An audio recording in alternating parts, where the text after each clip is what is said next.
Who gonna say something that makes sense? As for me and my household, I will. If you need me to say something dumb real slow so you can get it, I'll do that.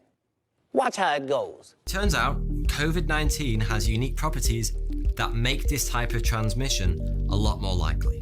It produces an unusually high number of viral particles in the upper viral tract. That's the mouth, nasal cavity, pharynx, and larynx.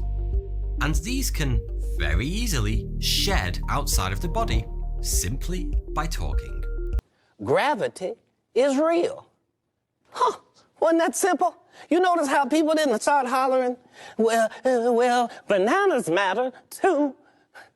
Compared to seasonal flu, researchers found that COVID-19 is expelled from the body through talking at a much higher rate in pre- and asymptomatic patients.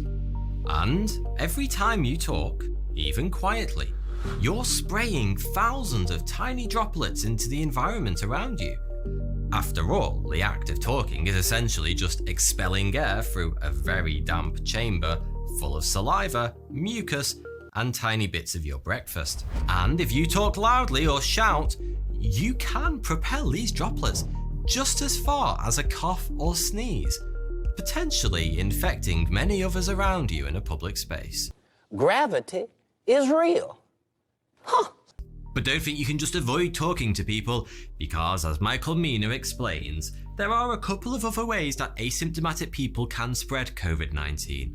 It's not just from talking, it could also be from coughing. A lot of times people with COVID have a dry cough, so you could have a cough there, but in general it's going to be one of those. But it can even just be breathing, but talking does create more of an expulsion of sort of a high energy wave out of you.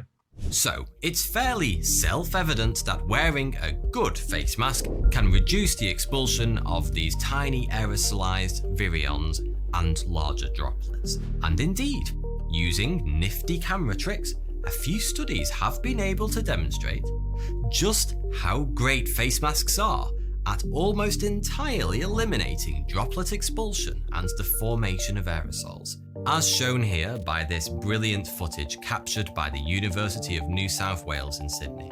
And since we don't yet know what percentage of people are asymptomatic, and the very nature of being pre- or asymptomatic means that neither you nor anyone around you can identify if you actually have COVID-19, wearing a face mask seems like a really sensible precaution.